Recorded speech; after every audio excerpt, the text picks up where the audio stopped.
El tema del día de hoy puede quizás sonar algo polémico. Usualmente acostumbramos a ver tops referentes a las mejores transformaciones del Super Saiyajin. Pensando en ese tema, mi curiosidad me llevó a analizar el mismo tema, pero de forma antagónica. Muchos tenemos nuestra transformación favorita en Dragon Ball, siendo algo completamente normal al haber tanta variedad en las mismas. Pero, ¿se han puesto a pensar cuál de entre todas ellas es la peor? Pues de ello es que hablaremos el día de hoy. Antes de comenzar, me gustaría pedirles un pequeño favor, y es apoyar haciendo clic en el enlace que estará en la descripción del video. El hacerlo no les tomará más de 10 segundos y me ayudarían bastante. Sabiendo eso, comencemos. Para nadie es un secreto que desde ya hace bastante tiempo, una de las premisas más importantes en lo que a Dragon Ball se refiere son las transformaciones. El transformarse o cambiar de forma en esta historia es algo que a medida que han pasado los años se ha vuelto prácticamente una caracterización indispensable para darle emoción e importancia a muchos momentos de la misma. A menudo las transformaciones son puntos de inflexión de gran peso que determinan un antes y un después en un arco argumental casi por completo. Si bien en su mayoría esto no solo se ve en Dragon Ball, sino además en muchas obras de ficción y entretenimiento a lo largo y ancho del mundo, digamos que la obra de Toriyama es de las que más resaltan en este estilo. Hay diversa variedad de personajes que cambian su forma, significando así además un cambio drástico en poder y en otras ocasiones, también en personalidad y forma de comportarse. Desde inicios de Dragon Ball hemos notado esto, con ejemplos como el de los Uzarus y enemigos de la primera entrega de la historia. Ahora, si hablamos de transformaciones, es casi imposible no tomar como eje de la temática a los Saiyajin. Esta raza guerrera ya muy conocida por todos nosotros, son seres que pueden trascender su poder mediante cambios físicos muy notorios. Desde Dragon Ball Z, GT y Super, hemos visto un montón de transformaciones del Super Saiyajin, las cuales evidentemente han cambiado el rumbo de su arco argumental a su debido estilo. Ahora, el hablar de la mejor transformación siempre es complejo, dado que los puntos a tomar en cuenta para dar una elección acertada varían entre persona y persona. Hay quienes se fijan en la más poderosa, en la que más impone, en la más llamativa sea estéticamente y un sinfín de variaciones por el estilo. Análisis de cuál es la mejor transformación de Dragon Ball hay muchos, cuya objetividad es bastante baja dado que siempre optamos en mayor o menor medida en gustos personales. Sin embargo, pocas veces hablamos sobre el otro camino. El cual podría ser la peor transformación de Dragon Ball en general. En elegir esto es bastante complejo por varios motivos, ya que hay muchas maneras de catalogar si una transformación es buena o mala según en qué contexto hablemos. En mi caso, haciendo un análisis compensatorio entre los puntos a favor y en contra de cada fase que hayamos visto hasta ahora, no me tomó mucho tiempo el llegar a concluir que la peor transformación en términos generales es el Super Saiyajin Dios. Parece algo que afirmo con demasiada naturalidad, siendo que es básicamente la transformación que funge como base para todo lo que es Dragon Ball Super. Pero bueno, déjenme explicarles el porqué. Para ello, y como siempre, me he dado a la tarea de dosificar el vídeo en varios puntos, siendo estos su estética, su peso argumental, su origen y finalmente su poder. Pasemos al primer punto. El Super Saiyajin Dios es una de las transformaciones con la estética más simple de todo el repertorio del Super Saiyajin. Ojo, para dejarlo bien en claro, no estoy diciendo que mientras más parafernalia artística tenga una transformación es mejor que otras en lo absoluto. Esto lo digo pues no quiero que piensen que baso mi punto en ello. El Super Saiyajin Dios en una fase que en términos generales está bastante bien dado, que deja en claro que el estilo simplista de Toriyama se sigue manteniendo a lo largo del tiempo. Aún así, es demasiado simplista en varios aspectos como en su físico en general. Hacer del usuario más delgado no es algo que sea demasiado llamativo, pues la musculatura imponente es algo que siempre ha resaltado en Dragon Ball.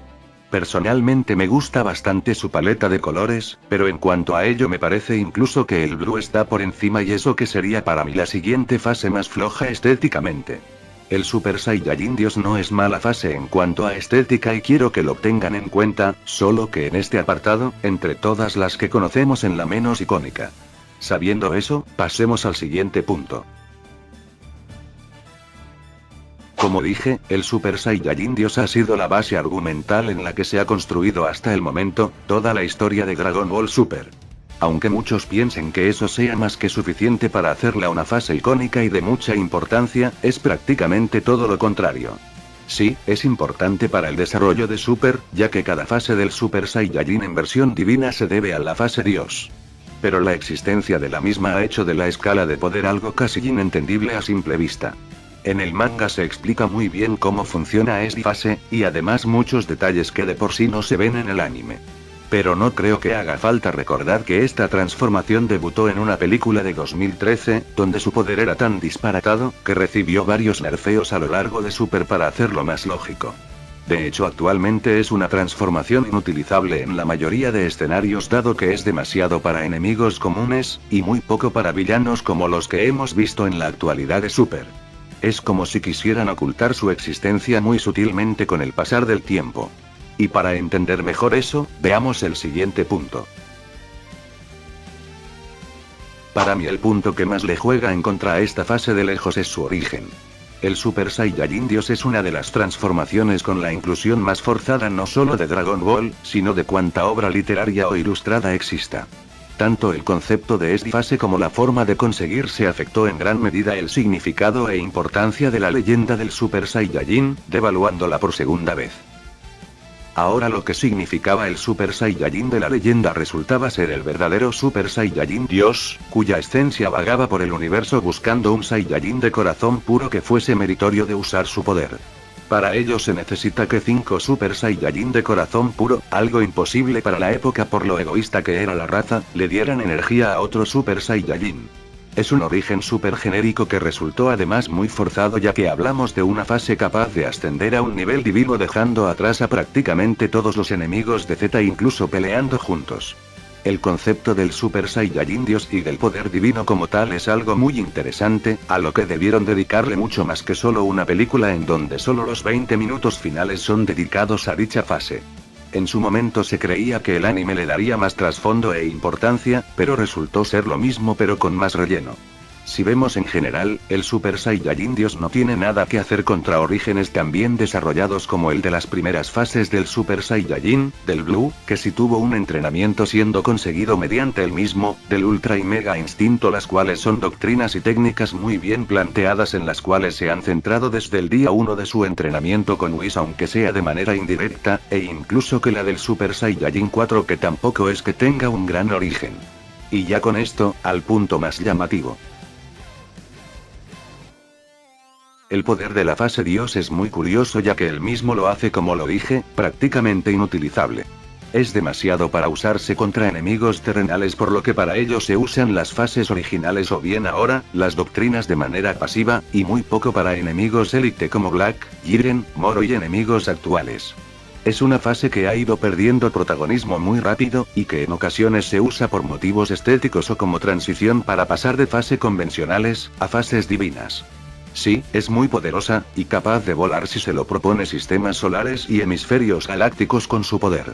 Pero es algo que no volveremos a ver seguramente nunca. Quiero dejar en claro que el Super Saiyajin Dios no es una mala transformación como tal, sino un concepto al que no le dedicaron el desarrollo que merecía. En principio seguramente solo querían mostrarlo rápidamente para comprender el impacto que esta tendría, y gracias a ello se saltaron puntos o ideas claves para hacerle una fase más memorable de lo que es. Tampoco es algo referido simplemente a la estética, dado que el Ultra Instinto se mide bajo el mismo concepto y se cataloga como una de las mejores fases que Goku ha tenido. Sí, sé que es un estado y demás, pero al final la idea es la misma. De hecho, el Ultra Instinto es el ejemplo perfecto para ver que Toriyama aún puede crear bases sólidas para una transformación, las cuales se saltó para crear el Super Saiyajin Dios lo más rápido posible. Repito, no es que el Super Saiyajin Dios sea una mala transformación, sino que entre lo que hay es lo más flojo que podemos encontrar. Pero ¿qué piensan ustedes? ¿En serio el Super Saiyajin Dios es la peor transformación del Super Saiyajin o tienen alguna más en sus análisis personales? De verdad y como siempre espero que el contenido haya sido de su agrado, y si fue así ya saben que pueden dejar un pulgar arriba. Ya sin más que decir, les ha hablado Dragon Ball News y será hasta una próxima entrega.